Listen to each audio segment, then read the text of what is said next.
VG24 న్యూస్కి స్వాగతం. హన్మకొండలో జీవా మల్టీ స్పెషాలిటీ హాస్పిటల్ ప్రారంభించిన కాజీపేట ఏసీపీ పింగిలి ప్రశాంత్ రెడ్డి. హన్మకొండ బాలసముద్రంలోని స్విమ్మింగ్ పూల్ సమీపంలో 5గురు నిర్వాహకులు భూపేష్, మల్లేష్, ప్రదీప్, మల్లికార్జున్, సురేష్లు సంయుక్తంగా ఏర్పాటు చేసిన జీవా మల్టీ స్పెషాలిటీ హాస్పిటల్ ముఖ్య అతిథిగా విచ్చేసిన Kazipet ACP Pingili Prashanth Reddy ribbon cut చేసి శుక్రవారం ప్రారంభించారు. ఈ సందర్భంగా ఏసీపీ ప్రశాంత్ రెడ్డి మీడియాతో మాట్లాడుతూ నగర ప్రజలు తమ ఆరోగ్యం పట్ల శ్రద్ధ తీసుకోవాలని సూచించారు. ప్రాణం విలువ గొప్పదని తెలిపారు. ప్రతి ఒక్కరు హెల్త్ ఇన్సూరెన్స్ చేసుకోవాలని సూచించారు. ఈ కార్యక్రమంలో డాక్టర్లు, సిబ్బంది, బంధుమిత్రులు తదితరులు పాల్గొన్నారు. హన్మకొండలోని బాలసముద్రంలో జీవా మల్టీ స్పెషాలిటీ హాస్పిటల్ని ప్రారంభం చేసుకోవడం జరిగింది. దీని వెనకాల 5గురు ఉన్నారు వ్యక్తులు. వారు రూపేష్, మల్లేష్, సురేష్, మల్లికార్జున్, ప్రదీప్ 5గురు కలిసి ఈ యొక్క హాస్పిటల్ని మల్టీ స్పెషాలిటీ హాస్పిటల్ 30 బెడ్ హాస్పిటల్ని ఈరోజు నా చేతుల మీద ప్రారంభోత్సవం చేయించారు.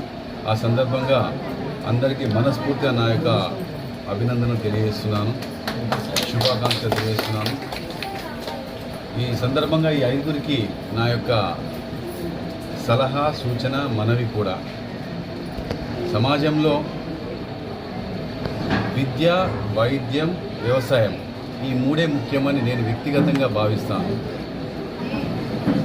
అందులో ఫస్ట్ ఆఫ్ ఆల్ వైద్యం అంటే మనిషి ముందు బ్రతకాలి, బ్రతికిన తర్వాత అతను ఆరోగ్యంగా బ్రతకాలి. ఆ బ్రతకడం కూడా ఆరోగ్యంగా బ్రతకాలి.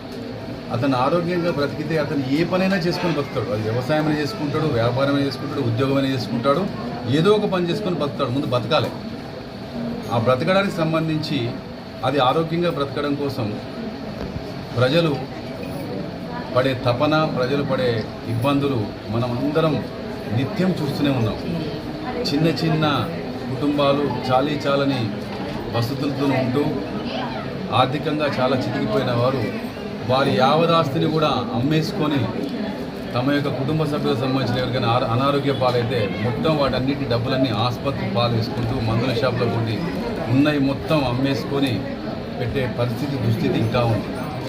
ఈ సందర్భంగా ఈ 5గురు సోదరులు కలిసి ఇక్కడ జీవా హాస్పిటల్ అని చెప్పి ప్రైవేట్ హాస్పిటల్ పెట్టారు. వారికి నా విన్నపం ఏంటంటే కాస్త సామాజిక బాధ్యతను దృష్టిలో పెట్టుకొని, అందరూ డబ్బులున్న వాళ్ళు లేరు సమాజంలో, అందరికీ వైద్యం అందుబాటులో లేదు. కాబట్టి ఎవరికైతే వైద్యం అందుబాటులో లేని వారు, ఆర్థికంగా చితికిపోయిన వారు, వారి యొక్క ఆర్థిక పరిస్థితిని దృష్టిలో పెట్టుకొని సామాజికంగా కాస్త సేవ చేయాలని. ఎందుకంటే మీరు చేసే సేవ డెఫినెట్గా సృష్టికర్త పైవాడు ఖచ్చితంగా మీకు మంచి చేస్తాడు. కాబట్టి సొంత లాభం కొంత మానుకొని పొరుగు వారికి ఈ రకంగా ఆరోగ్యపరంగా వారికి సాయం చేయాలని చెప్పేసి కోరుకుంటున్నాను. ఇంతకుముందే ఇనాగ్రేషన్ అయినాక వారితో మాట్లాడుతూ అన్నారు, సార్ కేవలం ఇది మేము లాభాపేక్షతోని ఈ యొక్క హాస్పిటల్ని మేము పెట్టలేదు. ఎంతసేపు అని ఒకరి దగ్గర పనిచేయాలి, ఎంతసేపు మేము ఉద్యోగం చేసుకుంటూ ఉండాలి, మేము ఎప్పుడు నలుగురికి ఉద్యోగం ఇవ్వచ్చు, ఎప్పుడు మేము 10 మందికి ఉపాధి కల్పించవచ్చు, ఎప్పుడు 10 మంది కుటుంబాలలో సంతోషం కల్పించవచ్చు అని చెప్పేసి నలుగురికి ఉపాధి కూడా దొరుకుతుంది. మా 5గురికి ఉపాధి కాకుండా మేము ఇంకొక 50 మందికి ఉపాధి ఇచ్చే పరిస్థితిలో ఉన్నామని, మాకు ఖర్చులు వెళ్తే చాలు 10 మందికి సేవ చేసే ఒక మహాభాగ్యం మాకు ఈ రకంగా వచ్చిందని చెప్పేసి వాళ్ళందుకు మనస్ఫూర్తిగా వాళ్ళని అభినందిస్తూ, ఆ యొక్క హాస్పిటల్, ఈ యొక్క జీవా హాస్పిటల్లో స్వచ్ఛందంగా ముందుకొచ్చి హానరోరియం విషయంలో కావచ్చు, ఫీ విషయంలో కావచ్చు కాస్త ఆలోచించి మేము ముందుకెళ్తాం, అర్థం చేసుకుంటామని చెప్పేసి ముందుకు వచ్చిన డాక్టర్లందరికీ, టెక్నీషియన్స్కి, స్టాఫ్కి అందరికీ మనస్ఫూర్తిగా వారికి నేను కృతజ్ఞత తెలియజేస్తున్నాను. ఈ యొక్క సమాజంలో మరొక ముఖ్యమైన విషయం అందరూ కాస్త ఈ సందర్భంగా గమనించండి. అందరికీ నా యొక్క విజ్ఞప్తి కూడా, ఎప్పుడు ఎలాంటి పరిస్థితి వస్తుందో తెలియదు, ఎప్పుడు ఎలాంటి పరిస్థితి ఎదురైందో తెలియదు. ఈరోజు దురదృష్టకరం, ఈరోజు నర్సంపేట మాజీ ఎమ్మెల్యే గారు మన మధ్యన లేరు. వారికి అకస్మాత్తుగా వారికి హార్ట్ అటాక్ వచ్చి ఈరోజు మన మధ్య లేకుండా అయిపోయాడు.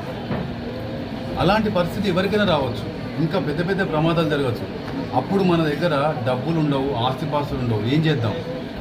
కాబట్టి అప్పుడు ఆదుకోవాలంటే ప్రతి ఒక్క వ్యక్తికి ఖచ్చితంగా హెల్త్ ఇన్సూరెన్స్ ఉండాలి. ఏమనుకుంటామంటే హెల్త్ ఇన్సూరెన్స్ అంటే నేను సంవత్సరానికి నెలకింత కడుతున్నాం, నేను మంచిగా ఉన్నా, నాకేం కాలేదు, నేను హాస్పిటల్ పాలు కాలేదు, ఈ సంవత్సరం నేను కట్టే డబ్బులు వృధా అనుకుంటాం. ఈ సంవత్సరం కట్టే డబ్బులు వృధా అనుకుంటాం, కానీ ఖచ్చితంగా ఏదో ఒక రోజు మనకు అవసరం పడతాయి. ఇప్పుడు మనం కట్టే వేలల్లో కట్టే పైసలు తర్వాత లక్షలలో తిరిగి మనకు ఇన్సూరెన్స్ రూపంగా మనకు సాయం దొరుకుతుంది. కాబట్టి అందరూ కూడా కాస్త ఆలోచించి ప్రతి మనిషి, ప్రతి కుటుంబంలో ఉన్న మనిషి డెఫినెట్గా కాస్త కూస్తో ఎంతో కొంత స్తోమత తగ్గట్టుగా మీరు హెల్త్ ఇన్సూరెన్స్ చేసుకోవాలని చెప్పేసి మనస్ఫూర్తిగా అందరినీ నేను కోరుకుంటున్నాను.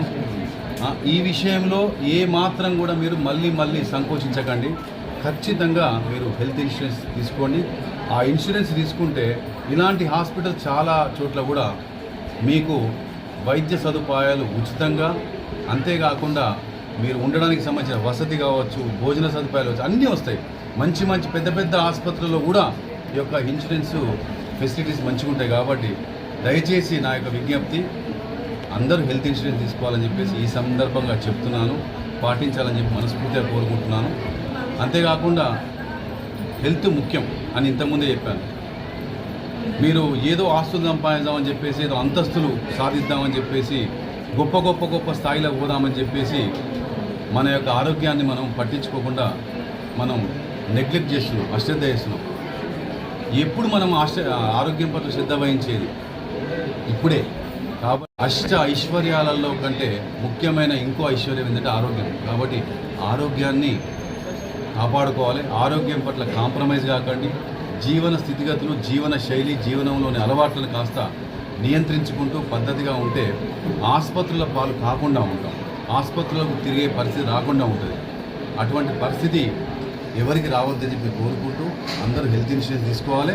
ఒకవేళ దురదృష్టవశాత్తు ఏమైనా అనారోగ్య సమస్యలు ఏమైనా ఎదురైతే ఇలాంటి హాస్పిటల్స్ అర్థం చేసుకొని సాయం చేస్తామని చెప్పేసి వీరు ముందుకు వస్తున్నందుకు మనస్ఫూర్తిగా జీవా హాస్పిటల్ యాజమాన్యానికి, జీవా హాస్పిటల్లో సేవలు అందించడం కోసం వచ్చిన డాక్టర్లందరికీ, టెక్నీషియన్స్ అందరికీ, స్టాఫ్ అందరికీ కృతజ్ఞతలు తెలియజేస్తూ వారందరికీ మంచి జరగాలని చెప్పేసి వారు ఏదైతే సంకల్పించినట్టుగా ఈ యొక్క మన సమాజం ఆరోగ్యకరమైన సమాజంగా తీర్చిదిద్దబడాలని, రూపొందించాలని చెప్పి మనస్ఫూర్తిగా కోరుకుంటూ ప్రజలందరికీ మరొకసారి విజ్ఞప్తి, ఆరోగ్యానికి మించిన ఐశ్వర్యం లేదు. కాబట్టి ఆరోగ్యం పట్ల శ్రద్ధ పెట్టండి, జాగ్రత్తగా ఉంటారని చెప్పి మనస్ఫూర్తిగా కోరుకుంటున్నాను. ఈ సందర్భంగా మరొకసారి వీరందరికీ నేను అభినందన తెలియజేస్తున్నాను. Thank you.